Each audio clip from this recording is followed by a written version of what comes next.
Hello, my lovelies. This is going to be our weekly shadow work. We're going to use both of my shadow work decks. We're going to start with this one, Conversations with Your Inner Self. So part one is identifying the triggers, uncovering your hidden psyche, and part two is integrating, or how you find and accept the truth to create the balance. So accept and grow from uncovered truths. So we're going to start with part one. What do we need to know? What are the triggers we need to work through this week? Inner team. Who were your favorite teachers and why? True to self. Do you ever feel like you're not being true to yourself? Self-pressure. When are you the hardest on yourself? Closest friends. Who were your closest friends growing up? Tolerating. What are you tolerating that you do not want to be? Think of self-sabotaging behaviors and thoughts. Triggers. What are the triggers that bring out your shadow self? Failed relationships. What is a common thread in your failed relationships? And parental values. What were your parents' guardians' core values growing up as a child, and how has this influenced you? All right, part two. How do we integrate or find the balance, accept and grow from the uncovered truths? Creativity. How can you channel your shadow self in creative activities? Boundaries. Do you set boundaries for yourself? If not, where do you see the need to? Qualities. What qualities do you see in others that also reflect qualities in you? Visualize. Can you visualize your shadow self? If so, what does it look like? And how would you befriend this aspect of yourself? On your deathbed. Imagine you're on your deathbed, and while laying in bed, your parents walk in. What are the last things that you say to them? Reactions. What are your knee-jerking reactions to criticism or failure, and how can you improve your reactions? Emotional triggers. What are common emotional triggers you experience, and how can you regulate them in a healthy way? And energized. When do you feel the most energized? All right, this is our other tarot deck, the Light and Shadow Tarot. So this one is a tandem deck as well. The dark cards are the shadow aspects. The light cards are the light aspects. Let's see, I like to start with the shadow stuff. What's hidden from us? What needs work? What do we need to work on this week?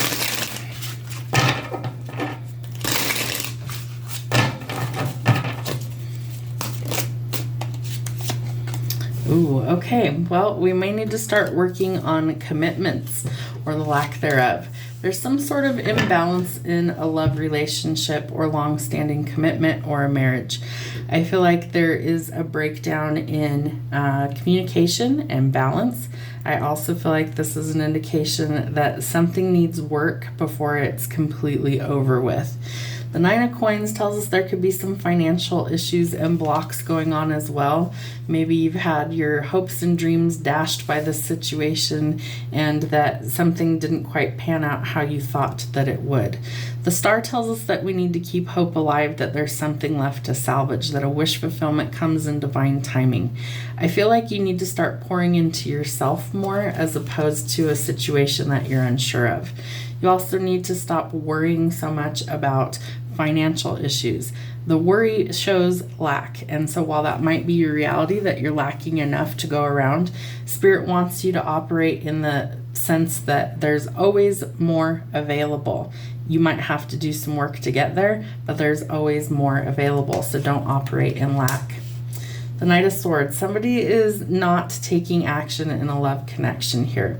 Either they're afraid to, there's something that's holding them back, but they need to gather their confidence in order to take action. Yep, and it's towards commitment.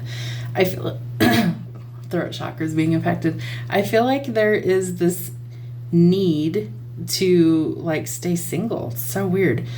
there's a love connection here, but it's like something's holding it back from reaching the next level. And I feel like part of that is connection to spirit energy. So there's all these beams of light. These beams of light that are coming down. So it's like divine wisdom and guidance is raining down on this person that's supposed to be like the Pope. And this person is interpreting things and, sharing the wisdom. So the Hierophant is Taurus energy. So it can be really stubborn moving, really slow moving. It's also a card of spiritual growth, ascension, and enlightenment, right? So once this person gets the download and they get the spiritual enlightenment, it's like the light bulb clicks on and they're able to discern what they need to do going forward and help guide others. I feel like when the Hierophant is in the shadow that we're breaking tradition, or there's an ending in a marriage or a long-standing commitment because this person has had enough and they want to go in a different direction. I also feel like this wasn't something that panned out. A missed opportunity, wasted time, broken heart, things like that, and that we're wishing or hoping for something that's better, right? We want a celebration instead of depression, so we need some better energy coming in. Yeah, lots of doom and gloom, lots of, I feel like, failure to launch, failed attempts, just things didn't get off the ground is what it looks like. So there needs to be some changes. I feel like you need to really ask yourself, is it worth the effort at this point? Or have you exhausted all your options to fix things? I do think for some of you financially, this would ruin you. And so you're hesitant to actually take that giant leap to go forward alone because financially you might not be able to. Yeah. And you're worried that there won't be another opportunity. Okay. So this might not have been the right person for you, and so you may have to make adjustments to find the right person. You're still manifesting. Interesting. So you haven't lost hope that things can change, but are you doing the work to get there? The abundance that you desire is coming. Things are going to change quickly for you and open up a whole new world of opportunities. You have to do the work to get there, right? The Nine of Coins is all about the fruits of your labor paying off. If you've invested well, if you've done the hard work, then doors start to open for you. But you also need some boundaries going forward, especially if you've been burned in the past. And the Page of Wands tells us that you need to kind of step out into new territory, try new things, be adventurous, and not be so afraid. The Seven of Coins tells us that you need to evaluate whether this is worth your time. Is the juice worth the squeeze, or do you need to go it alone? Hermit mode, right? You might be cutting the world off and doing some work on yourself, doing the shadow work, which is exactly what this reading's about. And I feel like you're going to find your way. He's always carrying a lantern. Not that it shows up super well, but he's always holding a lantern that's guiding his way. The lantern is symbolic for spirit energy. So like God's leading the way that you're supposed to go. God's leading your steps. If you'll listen to that inner voice, if you'll listen to that inner wisdom, you're going to find your way. But sometimes the world is really obnoxious and loud, and so we just struggle to hear God's voice. So Spirit wants you to pay attention. They want you to gain that wisdom and enlightenment so you can go in a new direction. It is going to create a lot of upheaval and change in your life. That's okay. It's supposed to. And that restores the balance in your life where things have been really all over the place. For some of you, you're going to be dealing with courts, contracts, or legal issues, and they will be resolved in a favorable way. It also looks like you're going to be cutting away things that are holding you back. And I feel like you need to communicate exactly what it is that you want. There's the enlightenment. What's funny is on this card, she's got the keyhole in the garment. And so I feel like you need the key that unlocks the wisdom. And so part of that is study and higher learning and listening to Spirit's advice in order to guide your steps where you're supposed to be. That's where the shadow work comes in. You also need to let go of the baggage, the heavy load that you're carrying, so that you're able to actually make changes. The Ten of Swords is collateral damage. It's too much backstabbing and betrayal to go back. So you have to go forward because you can't return. Ace of Wands tells us that we have some bright new beginnings coming in. There's also the possibility of following your passions, a passion project, or a passionate new encounter, but birthing new creations. And it does look like love is on the table as well. You could be involved with a fire sign or a water sign. It does look like this Knight of Wands, you know, they come in quickly, but they don't always stick around. So be cautious with that as well. The Page of Swords is bringing in news and clarity. Somebody might be spying on you. It could be a wealthy business person, the King of Coins. Slow and steady wins the race here. It's not going to be something that changes overnight, but I do feel like this person wants to invest and wants to go the distance, right? Maybe they're also enlightened. I feel like this person sees value in you. Maybe they want to invest in you for business reasons, things like that. But I do think that this person is looking for an actual partner, and they see you as somebody who isn't a pushover. You definitely have your wits about you. You're intelligent. Maybe you're also somebody who is cutting off people in order to thrive. All right, so I do feel like this person's bringing in a romantic offer. I do think it takes you by surprise. Maybe it's something that you're not expecting, but they see your softer side, not just the rough, cold exterior. They see what's underneath. They see your heart and soul.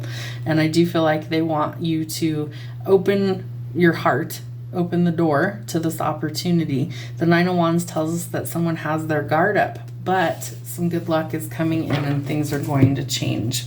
Anything else that's hidden?